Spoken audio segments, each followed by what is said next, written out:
How's it going, everybody? My name is LuckyBunz, and in this video I'm going to be going over some pro tips from myself to get you guys fully ready for the in-person Kalos Tour event in Los Angeles. So not only have I done a bunch of research for the Kalos Tour in-person event, but I've also attended both the Sinnoh Tour and Unova Tours the last 2 years. So I have experience with the Rose Bowl 2 and the location, and the optimal route to actually maximize the field research and spawns throughout the day. Those reset every single hour, so you want to try to hit as many of those as possible to really maximize your chances to get more shinies. Oh, and by the way, for anybody who's on my friends list, make sure to open my gift the day before so I can actually send you Kalos Tour gifts when I'm there on Saturday. And for anybody who wants to get on my friends list, I do occasionally add people through my YouTube comment section every now and then, but if you actually want to get on my friends list before this weekend, check out my Patreon in the description down below. It's also a great way to help support the channel, but again, it's totally optional. Anyway, let's go over everything I feel like you guys need to know before this event. So the first thing is to get there early. Make sure you get to the event at least 1 hour in advance.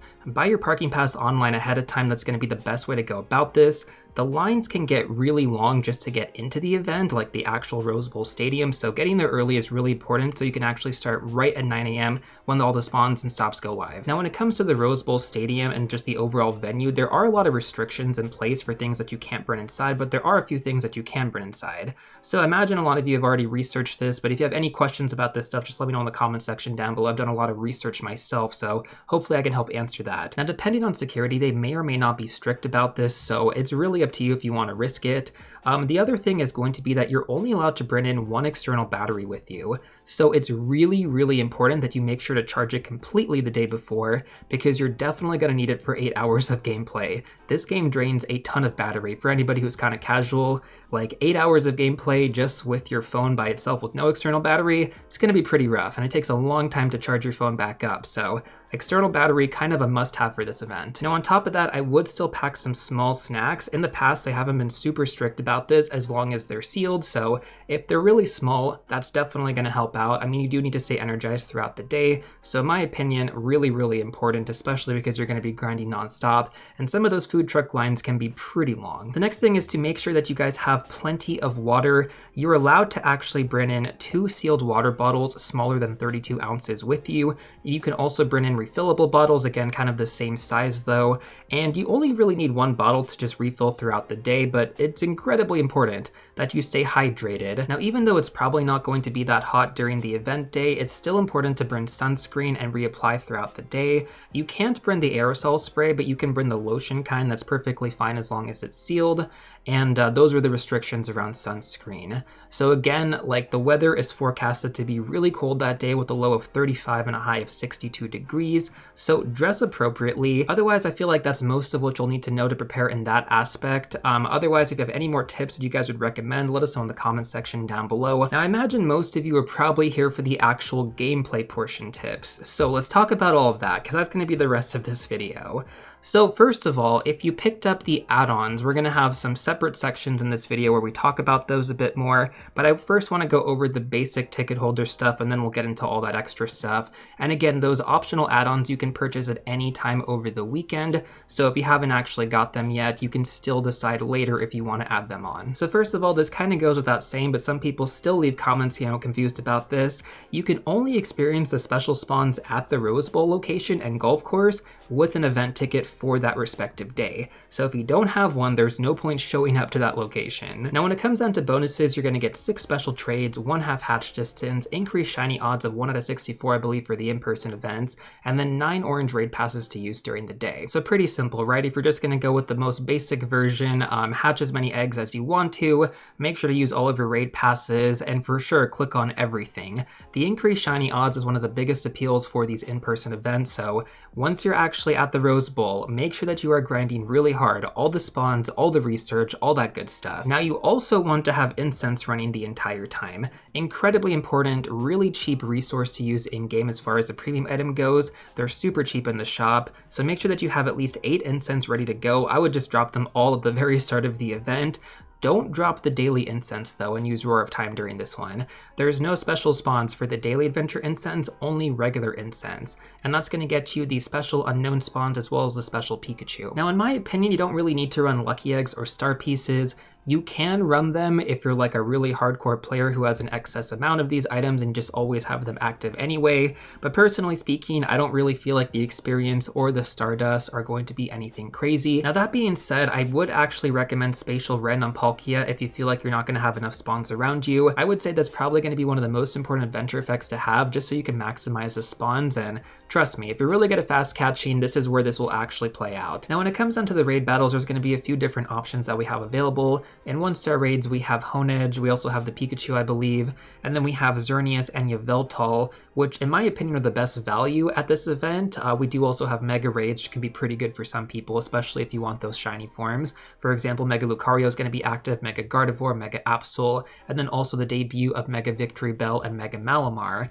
which are going to be 2 brand new Mega Pokemon. Now at this event, there are also going to be location backgrounds available for the Pokemon caught in raids, so you have a chance to get a shiny with a background, which could be really cool. I know some people are going to be doing all the raids, but personally, I'm just only interested in Xerneas and Yveltal just because I feel like they have the most value. Next up, let's go over the eggs. So special eggs will be out for 2 kilometer, 5 kilometer, and 10 kilometer. The 10 kilometer eggs are the main target, which do contain the regional forms. So I would have your incubators running the entire time if you really want to maximize on this, and potentially have the additional Enthusiast add-on, which we'll talk about later. But if you don't really care that much and you're just going to hatch what you can hatch, then I would say just try to focus on getting those 10 kilometer eggs done, and make sure that you put your 2 kilometer eggs in your free incubator. You're also going to get 12 snapshots with free Pikachu, so I would definitely make sure to do those. I mean, it's really easy to forget about them, but those are going to be shiny boosted, so there's a good chance you could get your shiny from one of those snapshots. You should also make sure to progress your special research throughout the day. I mean, this isn't going to expire or anything like that,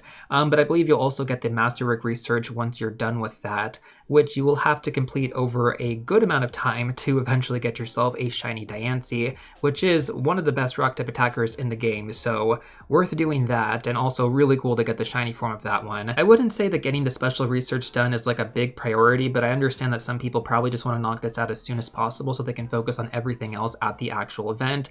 This won't expire, so just keep that in mind. But we are going to have timed research, which will expire, featuring Furfrou.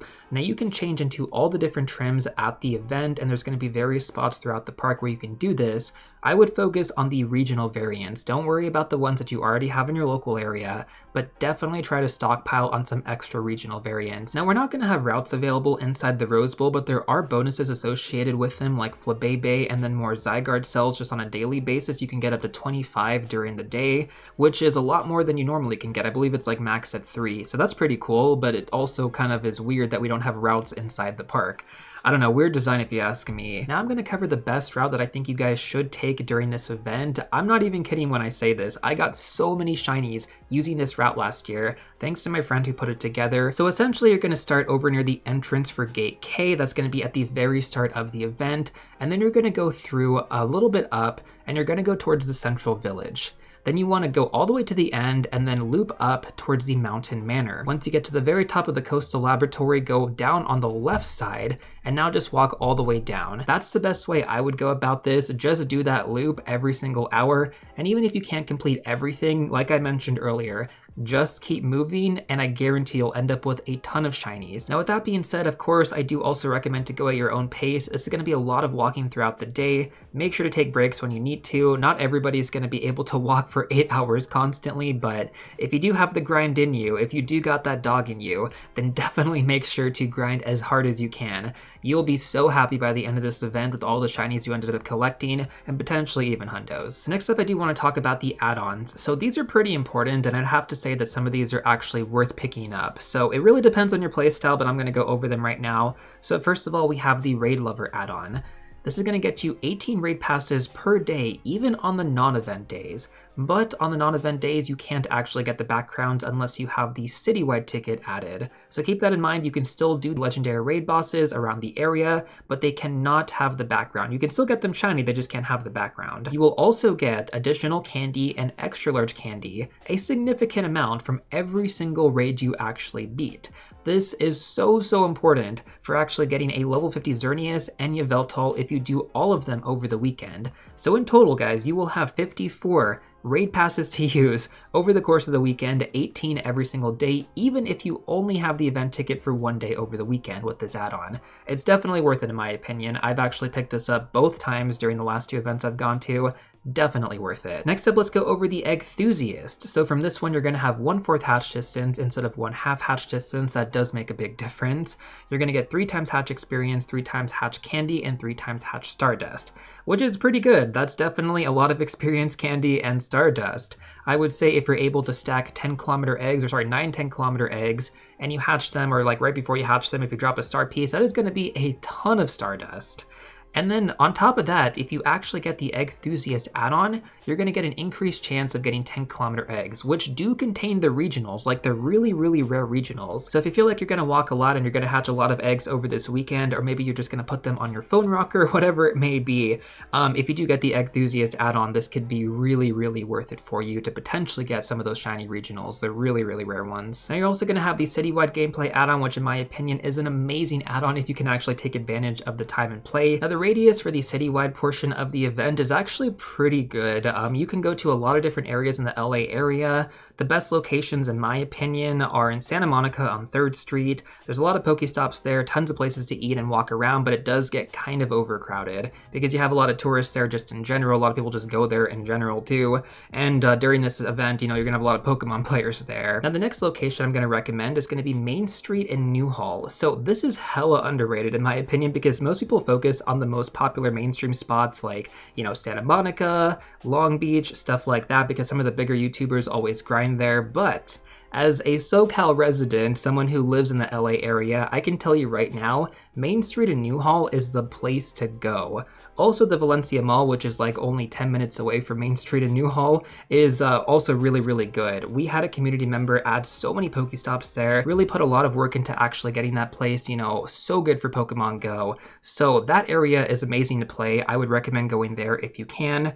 But if you want to stay close to the Rose Bowl area because maybe your hotel is nearby, Pasadena is also a great place to play. I would say Santa Monica or Pasadena if you want to stay close to the Rose Bowl area, but if you're okay venturing out, come over to Santa Clarita. Santa Clarita is actually really, really good to play. That being said though, for anybody else who lives in Los Angeles, let us know in the comment section down below if you feel like there are any other really good grind spots. I know everybody has their preference when it comes down to this, but having played this game for almost 10 years now, I have to say, if you are in the LA area, Main Street is probably the most underrated spot that most people aren't going to talk about, but is definitely one of the best spots to grind. Everyone out here knows that's definitely the place to be. And then we do also have the Mega Night add-on, which in my opinion isn't looking like it's going to be worth it. So that's only going to get you 2 extra hours after the event, and just the price for that is the same price as getting like a citywide add-on for one of the other days. So I would say just go with the citywide add-on. The Mega Night, probably not. I mean, they haven't announced anything good for it. They might announce something secret, or they might just do like a random debut, but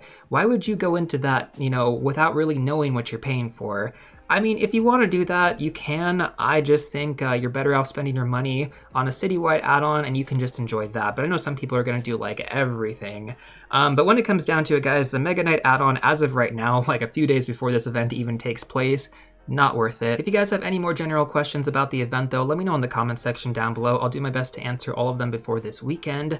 And of course, best of luck out there if you're going to be playing the in-person event. They're a lot of fun. If this is going to be your first time, honestly, just try to have as much fun as possible. There's so much good stuff. Take advantage of the route, but of course, go at your own pace. Do whatever you want. I know I'm going to be grinding really hard, but that doesn't mean you have to play the event the same way. There's a lot of ways to honestly make the most out of these in-person events. Just the entire atmosphere is always just really fun for a Pokemon Go player, so just have a lot of fun. That's the main takeaway you should take from all of this. And of course, for anybody who's going to be playing on Saturday, if you do happen to see me at the event, please make sure to say hi, ask for a picture, ask for a trade, whatever you want. I'm really nice, I promise. That said though, I am not a sponsored creator, so I will not be at any of the content creator booths, but you'll definitely see me out grinding the event, trying to maximize getting as many spawns and research done for all those shinies. That pretty much covers everything I have for you guys though. I wish you all the best of luck, and hopefully I see some of you out there in person. If you still need some preparation guides, I'd recommend watching these 2 videos next, but otherwise I'll see you in the next one.